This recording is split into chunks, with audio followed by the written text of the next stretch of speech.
પત્નીના માથામાં ગંભીર ઈજાના નિશાન. પ્રાથમિક તપાસમાં પત્નીની હત્યા બાદ પૂજારીએ આત્મહત્યા કરી હોવાની આશંકા. પોસ્ટમોર્ટમ રિપોર્ટ બાદ જ થશે સત્ય સ્પષ્ટ. ધાંગધ્રા હાઈવે પર ચુલી ગામ નજીક આવેલા જૈન તીર્થસ્થળ તારંગા ધામમાં બપોરના સમયે એક કરુણ અને ચકચકારી ઘટના સામે આવી હતી.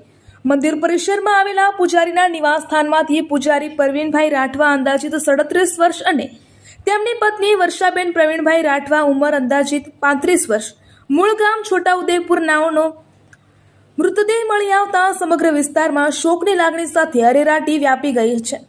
પ્રાથમિક માહિતી અનુસાર પૂજારીની પત્નીના માથાના ભાગે ગંભીર ઈજાના નિશાન જોવા મળ્યા હતા, જેના કારણે તેમનું મોત થયું હોવાનું સામે આવ્યું છે.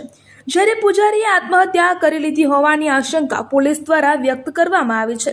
આ ઘટનાની જાણ થતાં જ ધાંગધ્રા તાલુકા પોલીસ સ્ટેશનના incharge PI N H. Chudasama, ASI Hitubha Karshanbhai સહિતનો પોલીસ કાફલો ઘટના સ્થળે પહોંચી ગયો હતો અને પોલીસે સમગ્ર વિસ્તારનો કબજો મેળવી સ્થળની ઝીણવટભરી તપાસ શરૂ કરી છે અને જરૂરી પુરાવાઓ એકત્રિત કરવાની કાર્યવાહી હાથ ધરી હતી.